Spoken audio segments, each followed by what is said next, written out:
Vamos direto para a palavra de Deus. Deuteronômio, capítulo 5, verso 27 ao 29. Vamos acompanhar a leitura da palavra de Deus. Agora, pois, por que morreríamos? Pois este grande fogo nos consumiria. Se ainda mais ouvíssemos a voz do Senhor nosso Deus, morreríamos. Porque quem há de toda a carne que ouviu a voz de Deus vivente, falando do meio do fogo, como nós, e ficou vivo?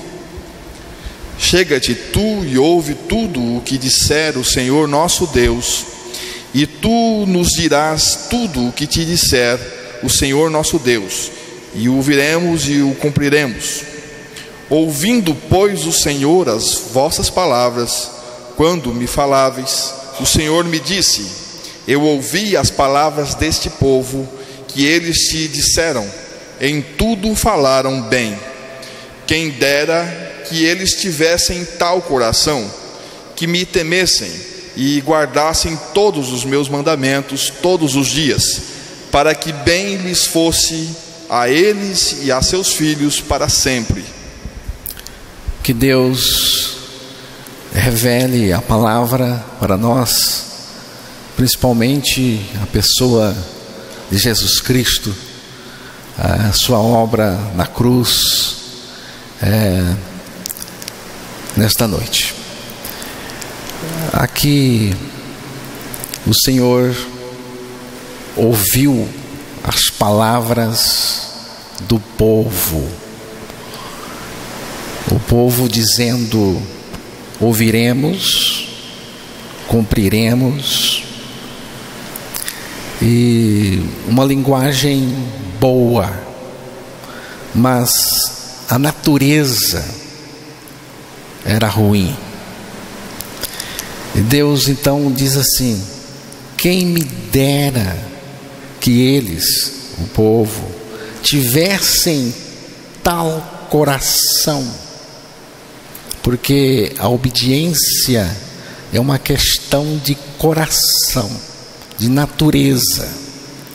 Que tivessem tal coração, que me temessem e guardassem todos os meus mandamentos, todos os dias. Quem me dera. O povo falou bonito, mas não tinha recurso para obedecer, não tinha natureza obediente. Natureza do povo era uma natureza rebelde, pecaminosa e desobediente. A linguagem era boa, mas a natureza era ruim. Então Deus se expressa: quem me dera que eles tivessem tal coração, que me temessem e guardassem todos os meus mandamentos todos os dias. Era o desejo expresso de Deus.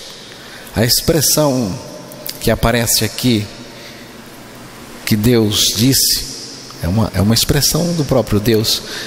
Quem dera é um modo de dizer que se quer muito alguma coisa ou algo. Então Deus está dizendo o seguinte para o povo: eu quero muito que vocês me obedeçam, mas vocês não têm a natureza da obediência. É o que Deus está dizendo aqui para o povo. Uma mãe, certa vez, ela corrigiu o seu filho que estava atrapalhando uma reunião em que ela participava. Então ela falou firme: fica sentado aí e não levanta. A criança olhou para a mãe e lhe respondeu: sento por fora, mas por dentro eu estou em pé. É assim, irmãos. É assim com o pecador, principalmente o pecador religioso, que aprendeu muita coisa. Muita gente tem aparência de obediência, mas não experimenta nenhuma obediência no seu interior. É a queixa de Deus ao povo. E no nosso tempo não é diferente, é até pior. Não há temor dentro da pessoa. O apóstolo Paulo, ele falou algo sobre os últimos dias, acerca das pessoas, e ele diz lá em 2 Timóteo capítulo 3, o verso 5, vamos ler apenas o versículo 5.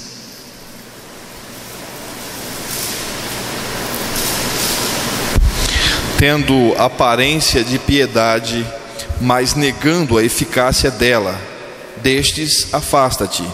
Você vê, com aparência de piedade.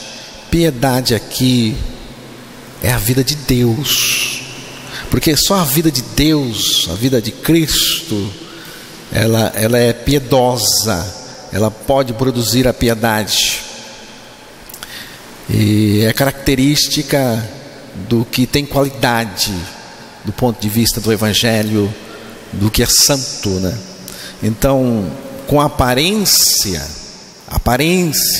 de piedade, todavia negando o seu real poder, não tem o poder dentro, né? A natureza para obedecer nada. Então, irmãos, a religião, ela adestra o pecador, muito bem, mas não tem poder para regenerá-lo, mudar a natureza, né? Uma coisa é você proceder de uma determinada maneira, visando evitar o pecado, né? Você vai proceder de uma maneira que você aprendeu, uma maneira visando assim evitar o pecado. E outra coisa bem diferente é você ter natureza predisposta para não praticar o pecado. É bem diferente. Uma coisa, irmãos, é você impor de fora para dentro a obediência, e outra coisa é você ter no seu interior a natureza da obediência. Uma coisa é você impor, a imposição. Religião é isso, a cartilha, as regras, as proibições, vem de fora, é imposto, né, sobre a pessoa. Mas outra coisa bem diferente é a obra do Evangelho, a natureza que está lá dentro, a natureza da obediência. Então assim fica fácil, né? A vida de obediência que agrada a Deus, ela não é produzida por nós mesmos, não é. A vida de obediência, a vida que agrada a Deus, ela não é produzida por nós mesmos.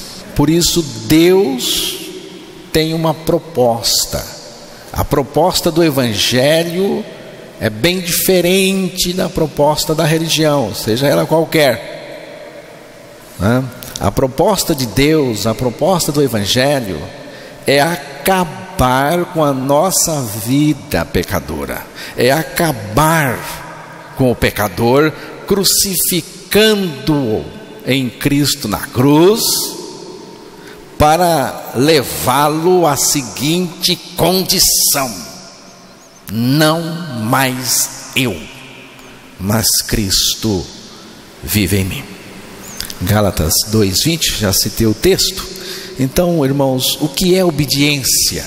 Obediência, da maneira como eu entendo, a obediência do Evangelho é apenas isto: não mais eu, mas Cristo vive em mim.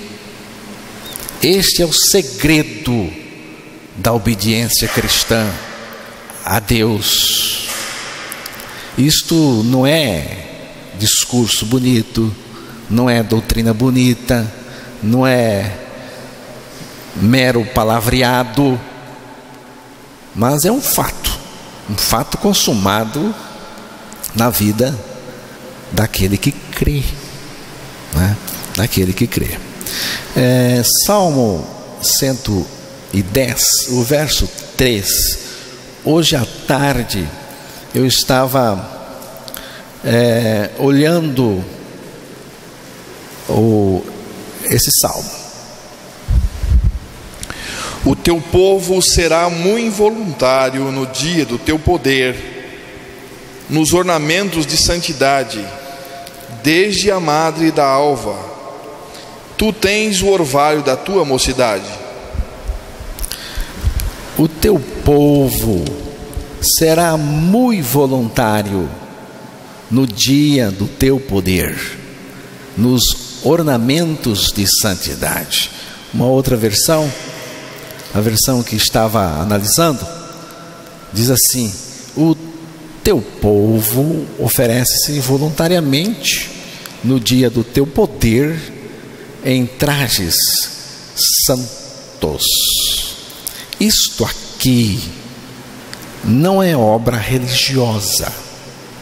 Nenhuma religião pode produzir o que está dito aqui, esta coisa voluntária do povo de Deus. Isto aqui é o Evangelho, está aqui apontando para o Evangelho. O dia do poder de Deus é o dia em que Cristo, naquela cruz, pelo seu amor, nos atraiu para si, nos atraiu a si naquela cruz. Ele mesmo disse, né, em João 12:32, se você quiser ler, pode ler, porque ali vemos o próprio Senhor Jesus dizendo e falando do que ele iria fazer, uma obra tremenda. E eu, quando for levantado da terra, todos atrairei a mim. Todos. Jesus está dizendo: e eu, quando for levantado da terra, todos atrairei a mim. Preste atenção, não é propriamente na cruz, é nele, sobre a cruz. Então, quando Jesus foi levantado, ele exerceu o seu poder conforme ele está dizendo aqui, não é? Ele fez todos nós, pelo seu poder, entrar nele. Ele nos identificou nele lá na cruz. E quando ele morreu, nós morremos com ele. Ele nos fez morrer com ele. Morrer o velho homem, morrer a velha natureza, ali na cruz com ele.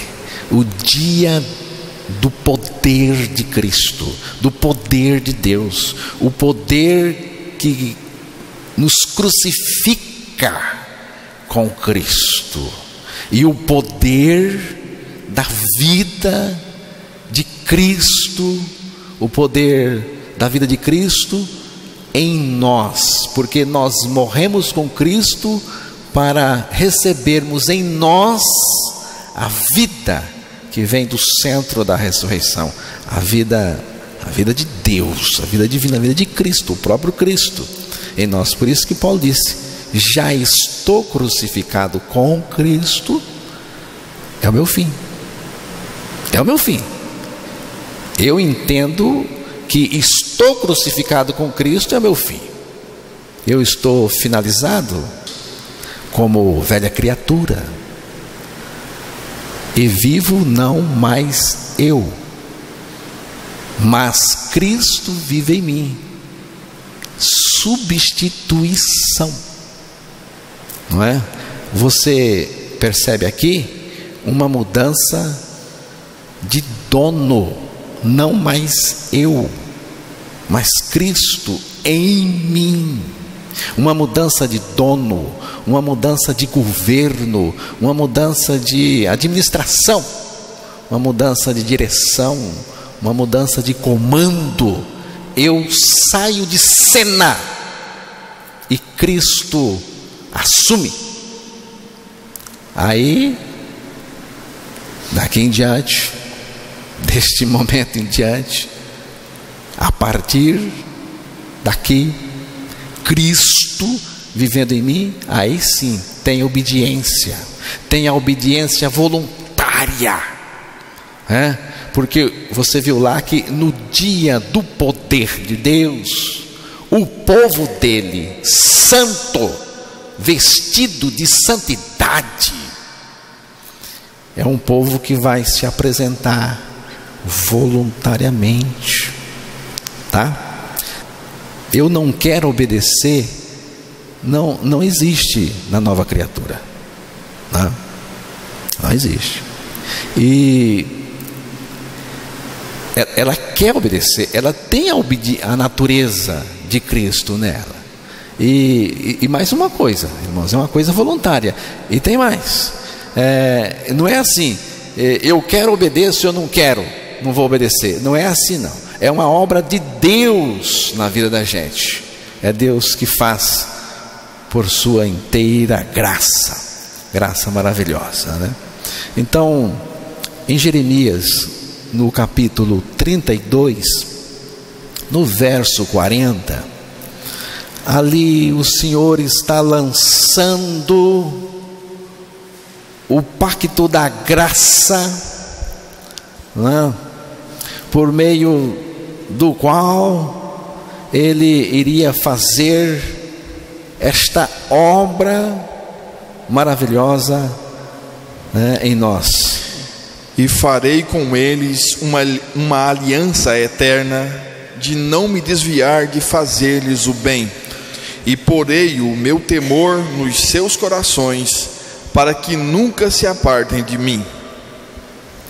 Veja bem, aqui começa com Deus, é tudo Deus aqui, é Deus fazendo tudo.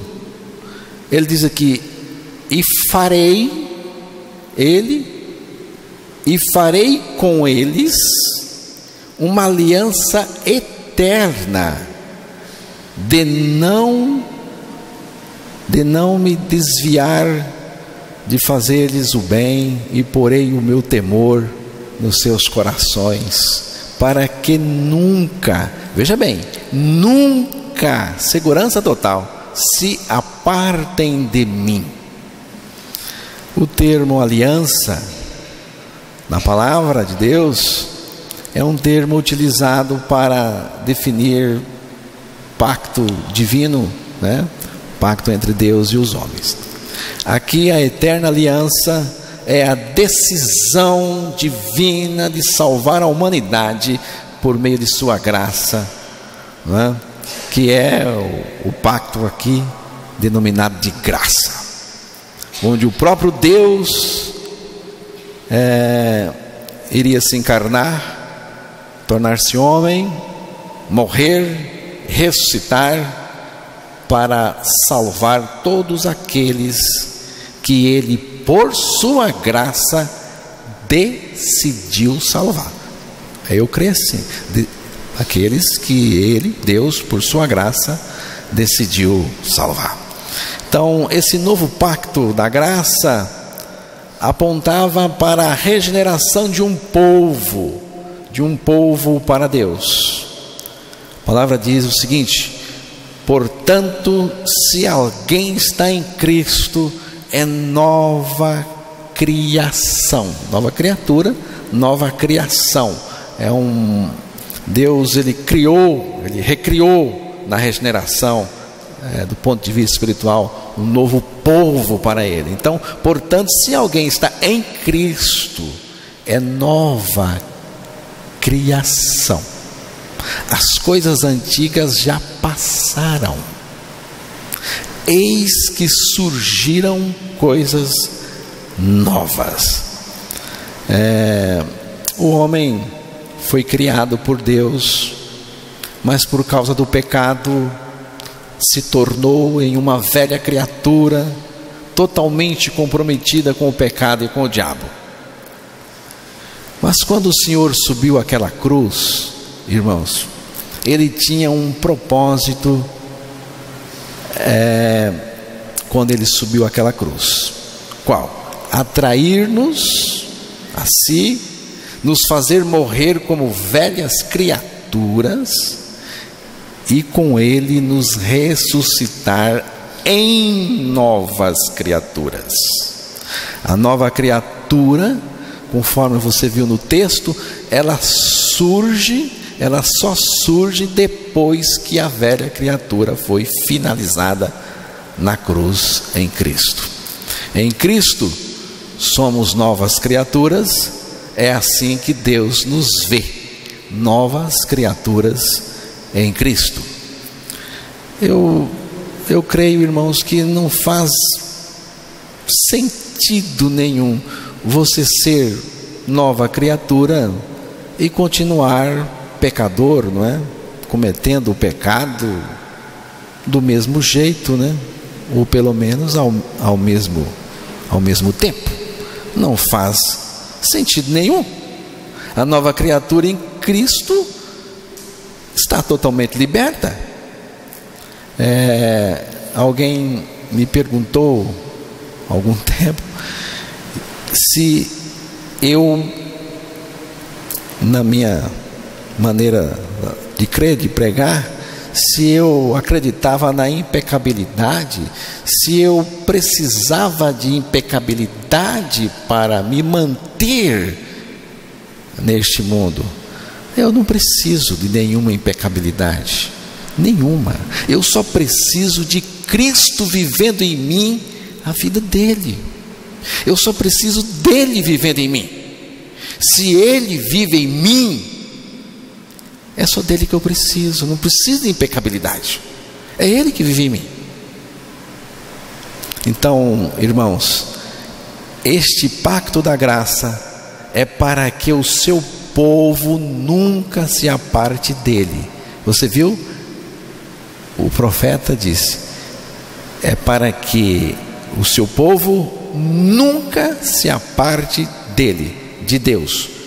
O povo salvo, né? Os santos, os regenerados.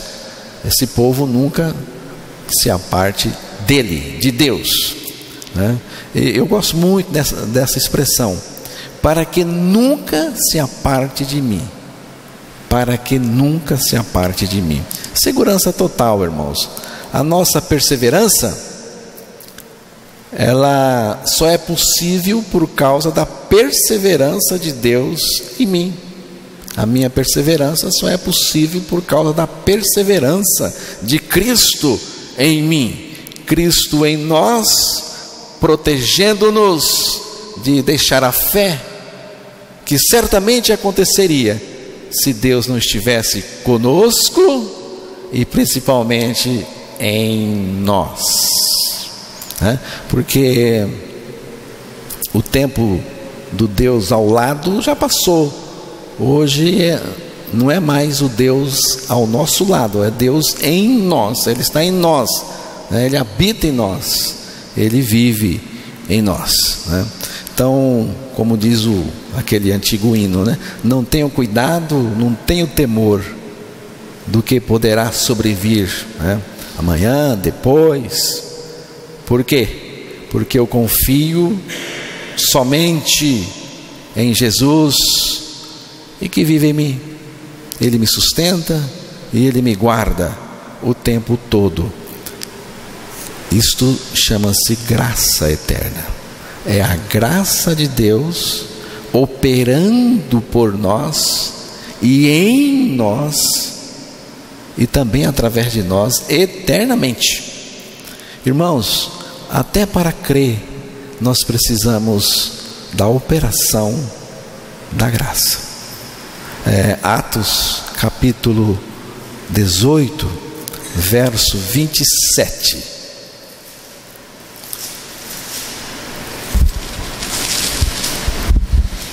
Querendo ele passar a Acaia, o animaram os irmãos e escreveram aos discípulos que o recebessem, o qual, tendo chegado, aproveitou muito aos que pela graça criam. Vejam bem aqui, aos que pela graça criam. A gente crê pela graça de Deus, só podemos crer pela graça. Ninguém nasce com capacidade e nem com vontade para crer, nem nasce com capacidade e nem com vontade para crer.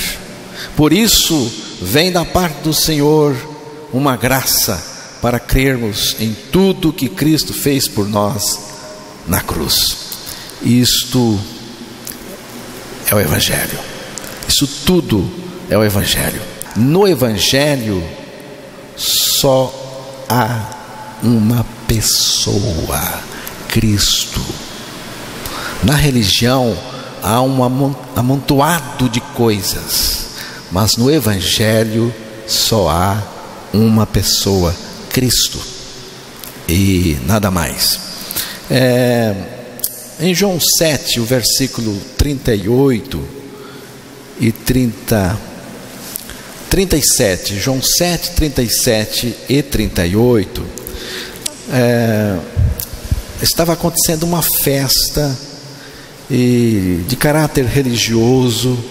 Jesus participava, e ali nós podemos ver a diferença do Evangelho para a coisa meramente religiosa. E no último dia, o grande dia da festa, Jesus pôs-se em pé e clamou, dizendo: se alguém tem sede, venha a mim e beba. Quem crê em mim, como diz a Escritura, rios de água viva correrão do seu ventre. Veja bem, havia uma festa de vários dias, e no último dia da festa, também o grande dia da festa, levantou-se Jesus e, quase gritando, então ele falou: se alguém tem sede, venha a mim e beba. Quem crer em mim, como diz a Escritura, do seu interior correrão rios de água viva. Então havia uma festa de caráter religioso. Jesus participava da festa, mas ele observou muita gente buscando o que não satisfaz, o que não resolve. Veja bem, o Criador, o Deus Todo-Poderoso, porque eu creio que Jesus é tudo isto, né? O Criador, o Deus Todo-Poderoso, estava lá, estava na festa, estava lá, e eles não perceberam. Jesus Cristo foi colocado à margem da festa deles, o preeminente do universo não tinha primazia na festa deles.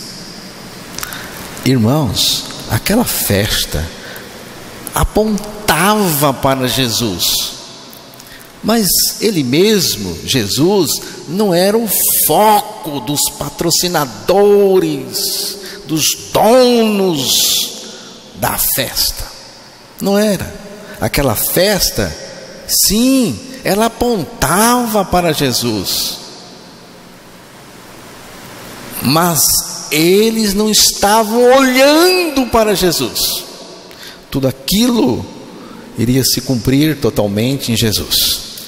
Então aquilo apontava para Jesus, mas eles não olhavam e nem estavam olhando para Jesus. Então Jesus olha para eles e diz: não, Não é isto que satisfaz. Vocês precisam de mim. É de mim que vocês precisam. Se alguém tem sede, venha a mim e beba.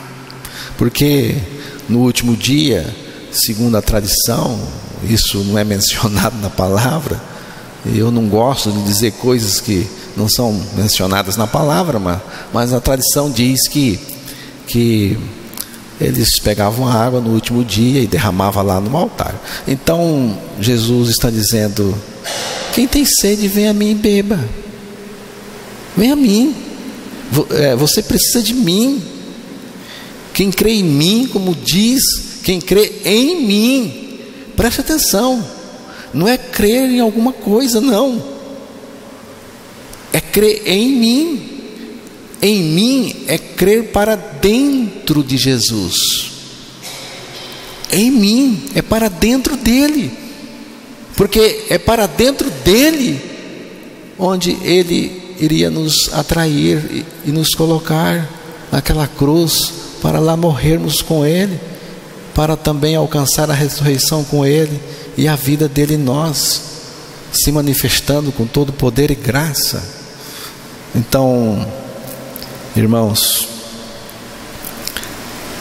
toda a nossa experiência espiritual, ela está concentrada nas Escrituras. Por isso Jesus disse: quem crê como diz a Escritura.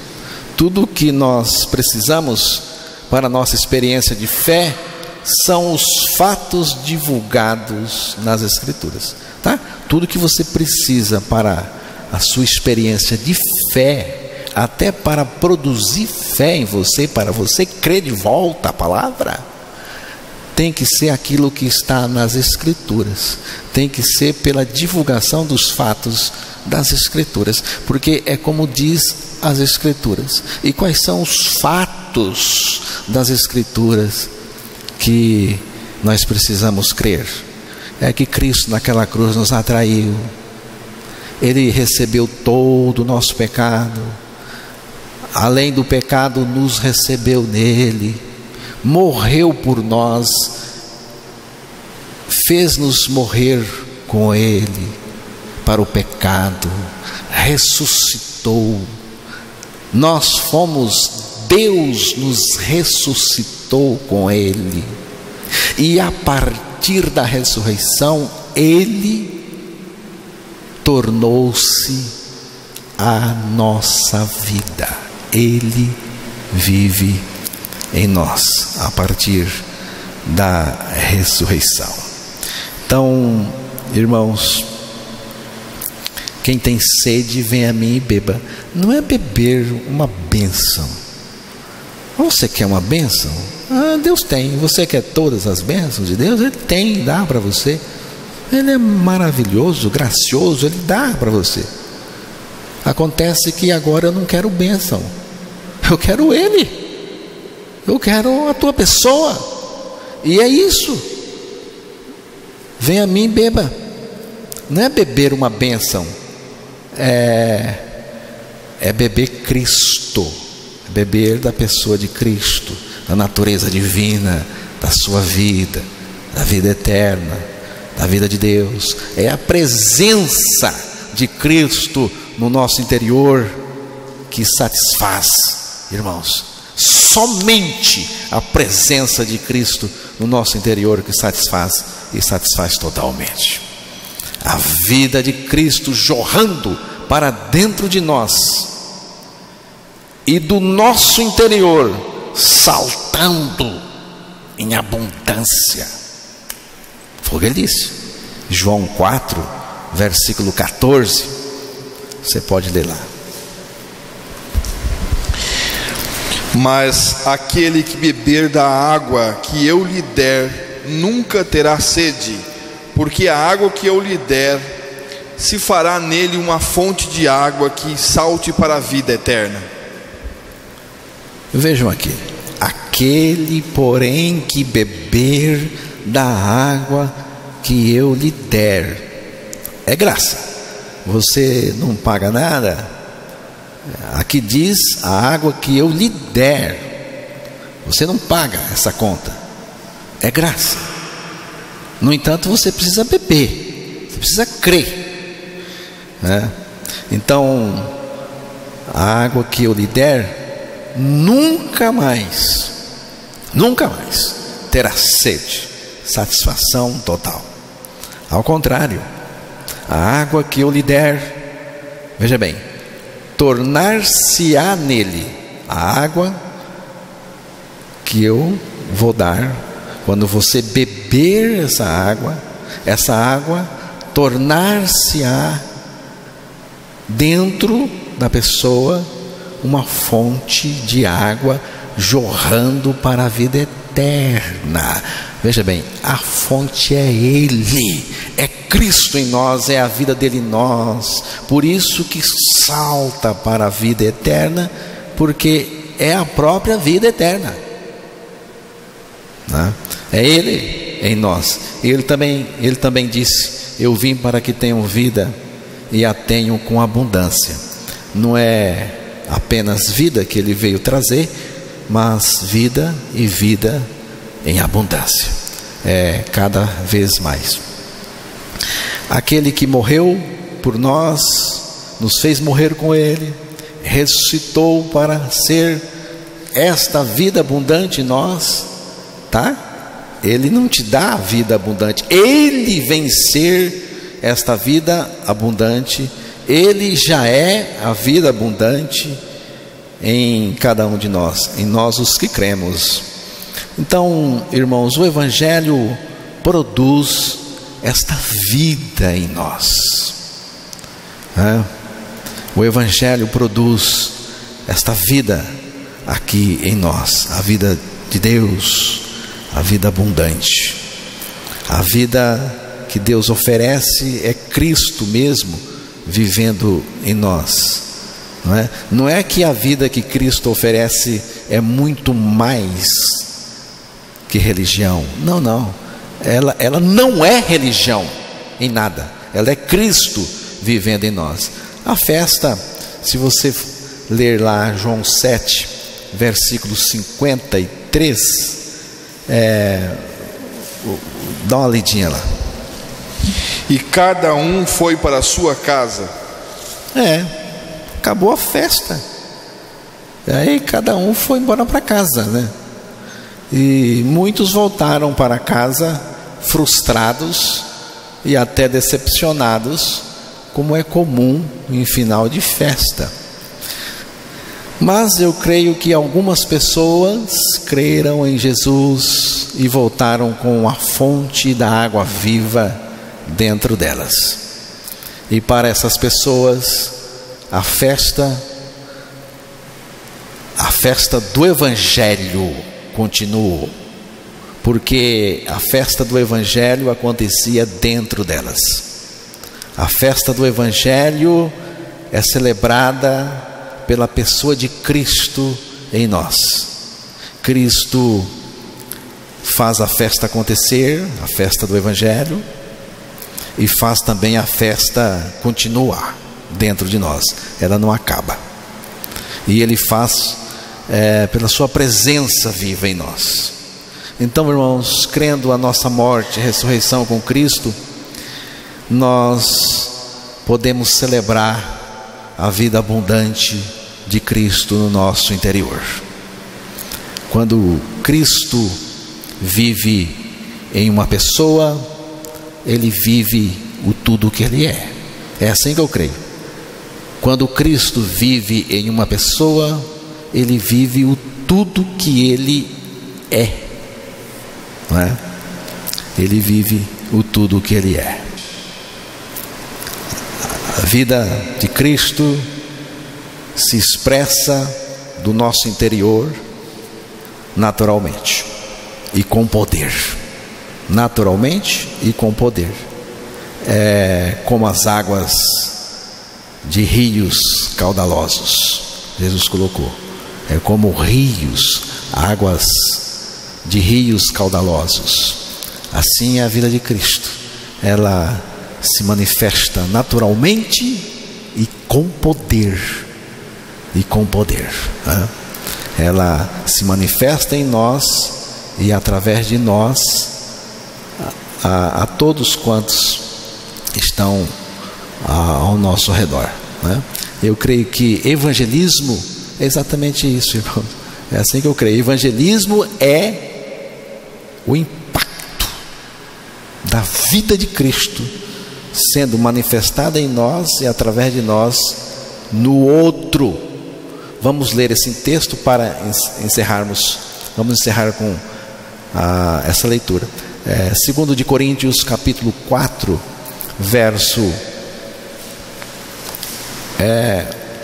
10, 11 e 12 e até o 13, mas vamos aí primeiro o 10. Trazendo sempre por toda a parte a mortificação do Senhor Jesus no nosso corpo, para que a vida de Jesus se manifeste também nos nossos corpos. Tá, dá uma paradinha. Trazendo sempre, toda parte. Trazendo o quê? O morrer de Cristo. O que significa trazer o morrer de Cristo? Significa estou crucificado. Eu estou crucificado hoje, daqui um pouco, amanhã, depois. Estamos trazendo a morte de Cristo.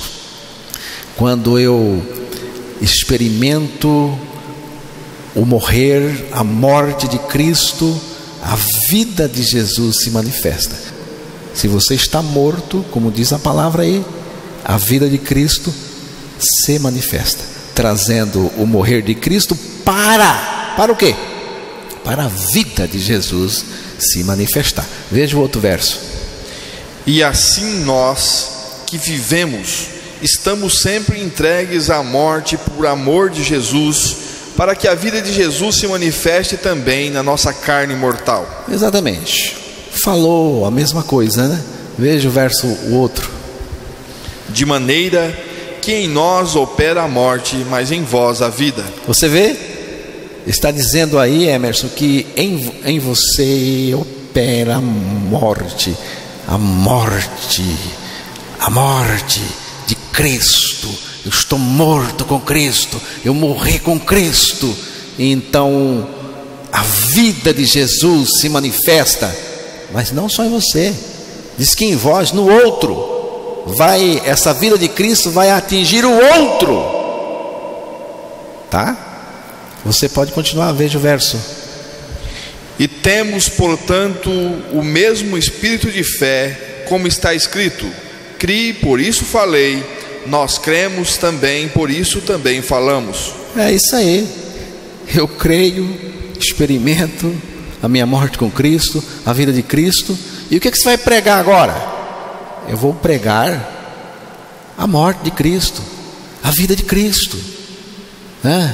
Eu experimentei, resolveu para mim, eu creio, por isso eu experimento e por isso eu prego.